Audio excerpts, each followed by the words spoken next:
It's quite challenging if you're starting in Procreate and you want to add colors, shades, and effects to your drawing. Well, have no worries. Today we will talk about what is the most beneficial way to do that. And the answer is there is no most beneficial way. Every artist have their own way to go around this. So with the possibilities that we have, it's endless basically what we can do to achieve this. So here's my way to do it that was really beneficial for the last 10 years of me and my digital art career. I'll share with you some tricks I've learned throughout those years and how I approached my work. So at the next section of this video, you will see only a recording of the screen because I don't have a second camera, so I record it and I will still talk to you. So it will transition from the screen to the cam. All right, so let's begin. So let's say you've been drawing or Procreate and you did your own sketch, let's say, and you have it with blue and you want to add, you want to start with inking and then you want to start with adding the colors and then you want to start adding the shades, etc. How do you go around this? What is the workflow? Now, let's say you have your sketch on one layer. In this case, I have here a mega panel from Hunter x Hunter. It's not my drawing, so I don't take the credits for it. I'm just taking this as an example to how the workflow would work in this case. So let's go and start doing the progress. I just added this fill to make it look blue. This is not necessary. It's like basically it's your own way to go around this. So the way I would start is that I would have a white background. I would press on the N here and then take the opacity bar to a lower percentage so that I can easily add my ink work. And then to add the ink work, I would add a new layer, right? Call it whatever you want to call it. I call it line art or I call it ink work. So now I will use my own brushes. They're also included if you want to get them in the description below. I have my own custom-made G pen here that I use, which is quite nice to work with. So, you choose your color and then you zoom in on the part you want to start and then you start creating your line art, right? And or your ink work in general. So when that is done, it will look quite to something like this, right? So it's done. And so now you have your layer above your original drawing. You hide your drawing and then you have your line art or your ink work and the original drawing. Now I'll take you to the next step to how you would add color. So basically you add a new layer, you hold it, right? And then you drag it beneath the line art. Then here you can choose your favorite color, right? So for the hair, we'll take the original hair color from this character. Then we'll go over it. See, this is so beneficial because whatever you do, if you go over the line art, it's not a problem. It's not a problem because you can always go inside of it and make it more precise, especially if you have the right brush. So basically what I do, I don't go and add the colors like this. I draw a circle, for example, and then I take this and I put it in. So what I do is that I make an overall selection with the brush stroke that I'm doing right now, right? I don't go over everything by hand. So I'm just gonna show you an example here, rough example. So I will go like this, right? I will close this circle, then put the color here, and boom, we have the hair color. And then for the next color, I'll go and make a new layer. But since you're limited with layers in Procreate, if you work in higher resolution, I would work first on each one with a layer, right? Because it's very beneficial to have the new layer beneath the color you just made. Because once you selected the hair, for example, you can choose another color here, and you can start selecting and you can go even over the selection that you had before, which makes the selection itself much easier to do. right? So you select the color and then you continue, and then it's the same procedure. You close the round, you close the circle, and boom, you have your color. Now, the way I would like to work with this is that I select the whole character, I separate it from the background. So let's say we already selected the character and we separated it from the background. I can easily merge the colors I made, right, by selecting them.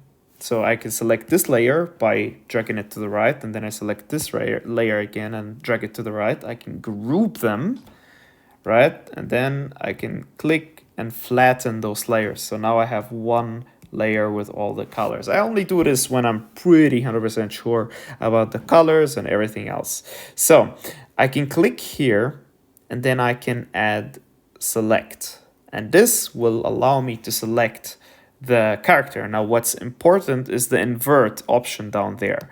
If I click invert, now I can add a new layer, right? Put it beneath it and just add any color I want, and therefore I have the color of the background. So it's pretty easy stuff, and it will help you eventually with adding shades, colors, because you know, if you want to add shades only for the hair, you can select the hair, especially if you have the layers separated. Or you can, for example, add the way I would like to do it is that I select the character itself, and then I add the shades on the characters. All right, just a note on the side.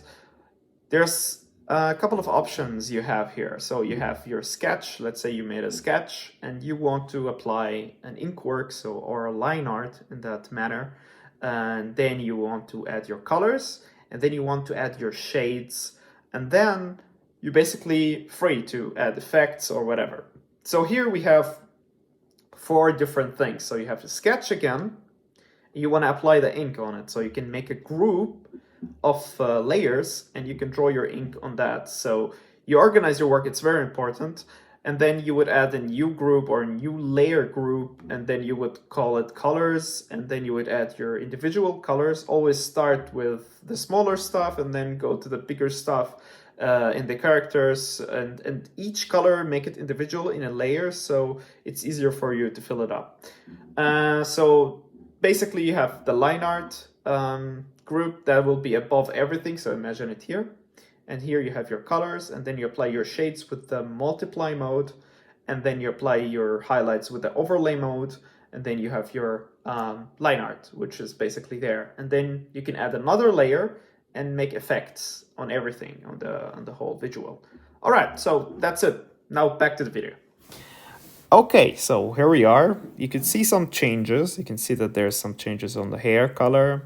This is all like my style stuff, so ignore this for now, ignore this step, or ignore those results. I will show you now how the colors, how I approached the shading. Now I have everything merged because I run into some layer issue, but it's not a problem if you flatten some of the results you have. So let's have any basic color for now. And we would imagine those colors to be the accurate one. So you would, basically what you do is that you put a new layer, or make it 2, right? You group them, then you call them S and H, so basically shadows and highlights. I'll delete this one because I have it here. And then you would start basically with one thing that is very, very, very important. It's called mode multiply. So how do you approach multiply? How can you have it? Well, basically, I'm just gonna show you some of the results here. So what multiply does is basically the following. So if I have a new layer, right, and I click on the N, instead of it's being normal, I drag it so it's multiply. Multiply multiplies the level of the color. So for example, if I take now the same color and I start drawing on this multiply layer, which we will call shadow 1, you will see that the value of the color got multiplied. So what you do eventually is that you take, so if you take like any value from, so for example, I'm gonna give you an example. 0 multiplied by 0 is 0, right? So 0 here is the white itself, and black is the 1. So it's always 1, right? It's one value, it's black.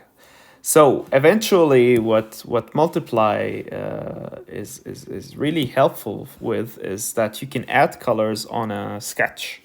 Because if the background is white, it will put any colors you pick here to it. But another use for multiply is that you can add your shades on the colors you have. So for example, now we have this bluish color for the character. Let's make it a bit more colorful, right? Let's take this color, for example. Right, now we have green.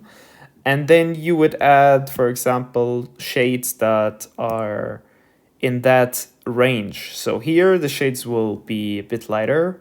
The darker you go, the darker it gets. You don't want to go black and you don't want to go totally white. You want to be somewhere here in this range.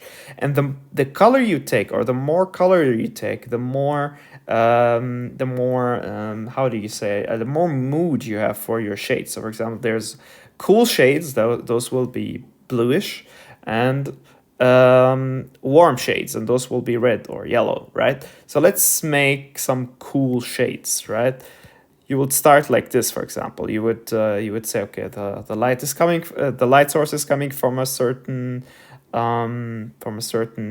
angle, right? Let's say from the top right, in this case, and then you would start drawing your shades. Now we can see that the shades are not following the character shape itself. So how can we fix this? Fix is pretty simple. There's two ways to fix this. There's the clipping mask and there's the normal mask. Now we come into the question of what is a mask. Okay, so let's just explain masks for a second. Mask is as if you have a paper, right? The paper is blue. You can see that now in that layer where it's positioned, it's beneath the line art. So let's take all this layer, put it above everything. So imagine we have a paper over all the illustration. Now, what we can do is, of course, we can take the eraser and start erasing parts of it, right? But the eraser has the disadvantage that you cannot revert those changes, right? So you made those changes, they are permanent erased from this paper, right? Let's say we want to keep what the paper for eventual changes, right? So you want to keep the paper and you want to do eventual changes in the future. So maybe you decide for something different. The best way to go around this is to create a mask. So you click here on it and you have a mask. White means solid, so you can't see through it, right? So it's there. Black means, so you can see now if I choose a color, I can't choose really a color and that would affect the mask. If you are on the mask, you need to be in this range from black, gray to white. So let's take black all the way. And then we make the brush big and you can see that it affects it just like an eraser. So, but if I take now a white color and go through it like this, I can revert those changes. So let's imagine that it's not blank color here. It's more of a complex photo, right? So we can always manipulate that and bring more details inside. So this is what the mask does. Now, what happens if you take a grayish color, right?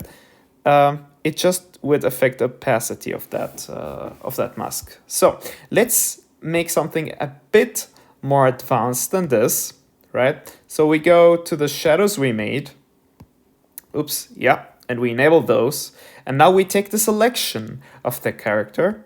We select it, right? And now we create a mask. What Procreate does, it's a bit smart, right? So it takes the selection, makes it in the same shape you selected, and then it creates a mask on it, right? So it's pretty perfect. Now we have the character. Now we don't need to select anything. We can just go ahead and draw the shades with our mask, and that would help a lot. So basically there's a lot of options. That's why it's a bit complicated. You can continue the way we started, or you can start like this. Everything is the shade color. This is how I prefer to start it. And then I would go to the mask and be like, okay, so let's open some spaces. This helps a lot because what if you want the shadow to, or the, what if you want to start from the highlights and you don't want to start from the shadows? This is how you approach this problem or this issue, right? You approach it like this. So now you have, you know, your your highlights, your shadows, and you can manipulate it the way you want. You can choose another brush, you can smudge, you can do everything you want to do. Of course, the smudge will affect the mask itself, but that's not an issue. So now we have the first shadow, right? So we created the first shadow. Let's see it. I think it's this one. No, that's the ambient one I made. And yeah, let me see how I approached this because I totally forgot. Yeah, so what I did is basically I merged what I did right now with the colors. So the results were like this. If I delete this one, I had the results of this one right here. So those are the first shades and the second shades. And then we have ambient shadow, which is something you can see now. You can see through on the background, but when you enable the mask, it's not there anymore. And what else did I do? I added some highlights. Now we're gonna see how we can add highlights. That's pretty simple. You can choose the mode overlay. You can choose any other mode you would like. And we will approach this exactly with the same way. So we will create, wait. So we will create a new layer, right? We can choose something high, something with a color maybe. And you would see the effect here when I change from normal to overlay.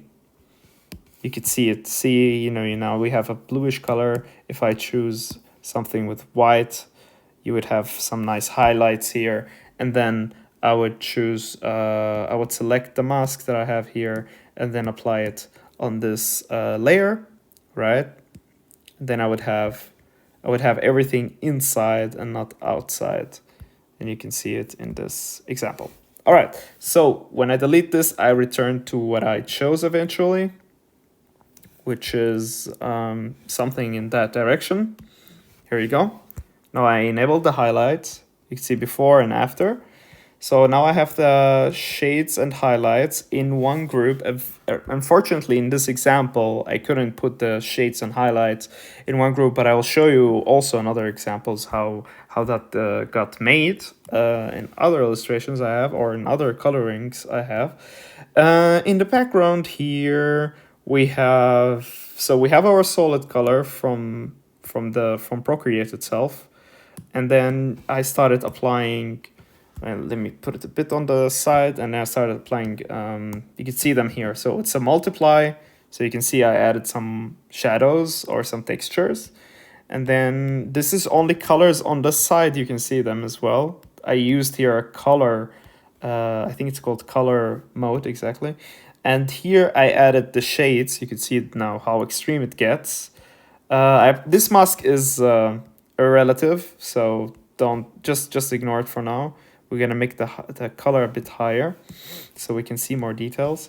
And then I applied another shadow layer. You could see the result. And then I added something called color dodge combined with a brush that I sell online. You can also get it if you want to. And some stuff like this. And then I have the window here and another effect on the window again with add mode. So basically I duplicated it, added some effects, and then I put the mode to add, and then it became like that. So this is the most beneficial way for me to work, and the results would be something like that. Now we saw how it went from it was to this result. So I'm also going to give another future projects in that way. So okay, let's take this for example. We have a group called effects. We have an empty layer for some reason. We have line art, we have background, we have lights, we have shades, we have some effects, I think, yeah. And we have some, wait, this is not used anymore, so we can delete it. We have base colors. Let me put this on the side so we have everything on one page. So here's the example I was talking about. So you have background color, right? Eventually you would have the line art or your ink work above everything, right? So this is how I approach it. And then I would add the colors. So one by one, that would be let's just show you the progress here, how it's made. So what I do is that there's things above things, and this makes the selection much easier for me. So I start with the eyes, for example, because they're gonna be the top of everything in this example. Then I start with the makeup. Then I add the skin color, but if you see, skin is actually going through the eyes and the makeup. So this makes it easier for me to continue the selection.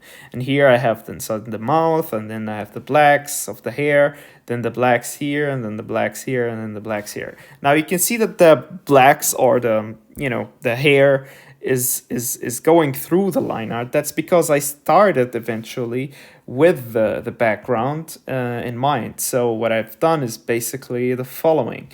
I took those colors I had here, I flattened them, and then I gave it some manipulation with the hue and saturation to get the effects that I want. And then here you can see, you can start to see the background. Exactly. So here I started basically with the background. I started with, I can even show you the progress of the background itself. So I started with this selection, which if I want to show you, it has, show you, this is the color it has. It has just a gray color that you might not see the difference. And then I started drawing the background on it, and then I added some effects, right? You can always play around with the modes to create the effects you want. Here I added the rain with the brush, with the rain brush I have. It's also available online, you can buy it. And then so the background was done here in this example, and then I continued on the illustration itself, or on the coloring itself. So what I've done is I said I flattened the colors, so I end up with this, and then I started adding the shades. Now you can see this is the final result of the shades, but it's pretty simple shades if you go through it one by one. So as you can see here, we have the first shade layer here, and it is shaped in the manner that I was telling you about. I would apply the whole shadow on the whole character, and then I would go inside the mask and draw the details. So I'll take the details out from the mask, and then I would have, you know, I would have the shades done. And then I have the second layer of shades, which also done in the same manner. But I think that one is not visible that much. It's just to make it darker. So it's basically a duplicate of the first one with a little bit of opacity. And now if I hide this and this, we see the ambient shades. Those are the ambient shades. That what I would start with to begin with, where will be shades, and then I would add some directional shades. So in that manner. Okay. So if you see it without colors, you can change any color you want. You're very flexible with this work. You can start with a grayish color, and then you can add your colors. It's pretty flexible how this works. I hope I'm being clear with the explanation here. I know I have an issue with explaining stuff, so just let me know if I explained it right in the comments below. Yeah, so here you have your shades, and then you can add some lights or some effects. In that case, I wanted it to rain over the character, so I added more rain with the water brush that I have. And yeah, here's the background, and here's the line art, and then you would have some effects like that. So yeah, this is basically the progress. I hope it's clear to you. Yeah, that's everything. I hope you know I was as clear as I can be. If there's any question, feel free to contact me on my Instagram. I'll be more than available for you. So that basically wraps it up. Thanks for watching. Leave a like. It helps a lot with the algorithm to get suggested to other people. This video might have few views. I didn't expect it to get any viral or anything, but I hope I can help as much people as needed. If you like my art, if you're a fan, you can follow me on my Instagram. And the brushes, as I said, the one that I use that makes my life easier, are below in the description. They're, I think, for like $850. They're more than 100 brushes, so totally check them out. Very helpful for me. And yeah, that's it for now. If there's anything else you want to learn, let me know in the description below about Procreate. You know, we can make further lessons. And yeah, I'm happy doing this, so I want to do it even more. Subscribe. Thank you for watching, and I hope I see you in the next one.